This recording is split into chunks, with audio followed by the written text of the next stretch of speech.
Bonsoir.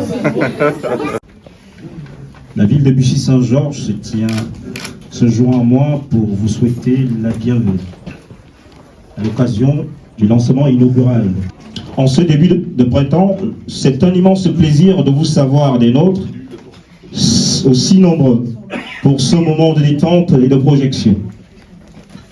Florilège des poèmes et des textes francophones.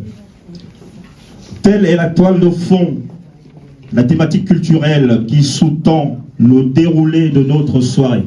Très heureux ce soir d'inaugurer le lancement de la Maison de la Francophonie de Bussy-Saint-Georges. C'est un projet qui me tient particulièrement à cœur, car il va permettre d'augmenter le rayonnement de Bussy, notamment au travers du réseau des maisons des francophonies, mais aussi localement, car cette maison va institutionnaliser l'ADN de notre ville, à savoir son cosmopolitisme. Car oui, Bussy se construit en équipement, en logement, en aménagement, mais aussi Bussy se construit en identité. La langue française est comme une partition de mécanique céleste. La parcourir est une passion, la découvrir est un plaisir intellectuel. C'est une fierté plus qu'un orgueil d'encenser la langue française. C'est un bel héritage que nous offrons au monde, et le monde ne nous rend bien. Car le français véhicule les émotions, les passions, l'intelligence et les sciences. Alors Bussy a décidé aussi, fort de sa diversité, de s'y investir et de promouvoir la francophonie, cette belle ambition qui permet aux hommes de toute latitude de se retrouver.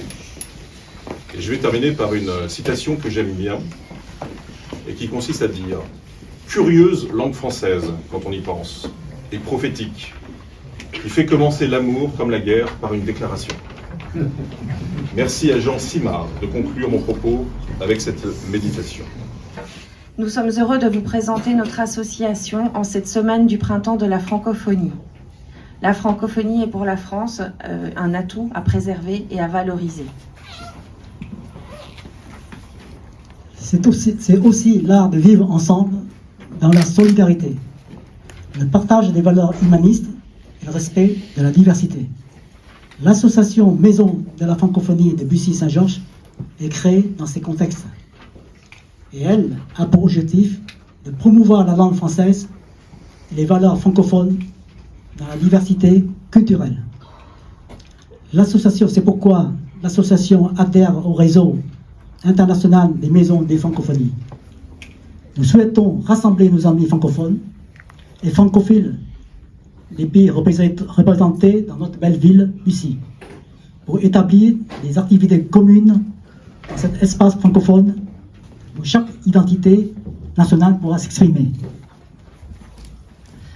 Pour la culture, nous envisageons des cafés linguistiques, des ateliers culinaires, des ateliers de lecture, ainsi que la préparation de la semaine de la francophonie. Pour la promotion de la paix et du vivre ensemble, nous participerons à la kermesse des enfants qui se tiendra cette année le 22 octobre et au gala de la paix qui se tient, lui, tous les 2 ans. Nous soutiendrons l'éducation et la formation en accompagnant les apprenants étrangers. D'ailleurs, dans le contexte particulier dans lequel nous vivons depuis quelques semaines, l'association va donner temporairement de l'aide aux Ukrainiens dans l'apprentissage de notre langue.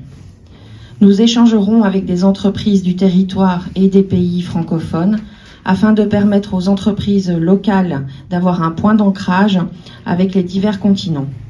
Bien entendu, nous travaillerons en étroite collaboration avec la mairie. Et bien entendu, toutes les autres propositions seront les bienvenues. Nous souhaitons avant tout que la diversité des cultures se réunisse et rayonne dans notre commune dans un contexte de solidarité et d'humanisme. Pour mener à bien toutes ces actions, l'association a besoin de vous. Vivre et agir ensemble. Il vient d'être sauvé du bagne par Monsieur Myriel, auquel il avait pourtant dérobé des couverts d'argent. Reprenant son errance, il fait la rencontre d'un petit ramoneur savoyard et lui dérobe une pièce de monnaie. Comme un secret. Mon eau ne chante pas. Mon eau exulte comme un secret. Mono travaille, et à travers tout roseau exulte, jusqu'au lait du rire. Mono est un petit enfant, Mono est un sourd, Mono est un géant qui se tient sur la poitrine, un lion au vent, vaste, immense, par le basilic de ton regard, complice et somptueux. Chadri. Assise en tailleur, les coudes sur les genoux et les mains jointes sous le menton, elle prie. Attique et éberluée. Jamais il n'a vu splendeur pareille auparavant. Et je me vois soudain dans ce regard d'effroi, leur épouvante. Depuis 2 ans, je vivais sans visage. Nul miroir. Rejoins le divin, l'âme divine, précise François Tchain. L'appel à l'âme sœur se fait joindre avec amour divin et amour humain. J'essaye ici tout simplement d'exposer ce qui est au plus profond. Par les soirs bleus d'été, j'irai dans les sentiers, piqueré par les blés, foulé par l'herbe menue. Rêveur, j'en sentirai la fraîcheur à mes pieds, je laisserai le vent baigner ma tête nue. Quand je suis née, j'étais noire. Quand j'ai grandi, j'étais noire. Quand je suis au soleil, je suis noire. Quand je suis malade, je suis noire. Quand je mourrai, je serai noire. Tandis que toi, homme blanc, quand tu es né, tu étais rose. Quand tu as grandi, tu étais blanc. Quand tu vas au soleil, tu es rouge. Quand tu as froid, tu es bleu. Quand tu as peur, tu es vert. Quand tu es malade, tu es jaune. Quand tu mourras, tu seras gris. Des montagnes, des bois, des nuages, des mers. Par-delà le soleil, par-delà les éthers. Par-delà les confins des sphères étoilées. Mon esprit, tu te meus avec agilité. Et, comme un bon nageur qui se pâme dans l'onde, tu sillonnes gaiement l'immensité profonde, avec une indicible et mâle volupté. À l'intérieur, des piles de livres s'illuminèrent sous notre torche électrique. Les grands écrivains occidentaux nous accueillirent à bras ouverts.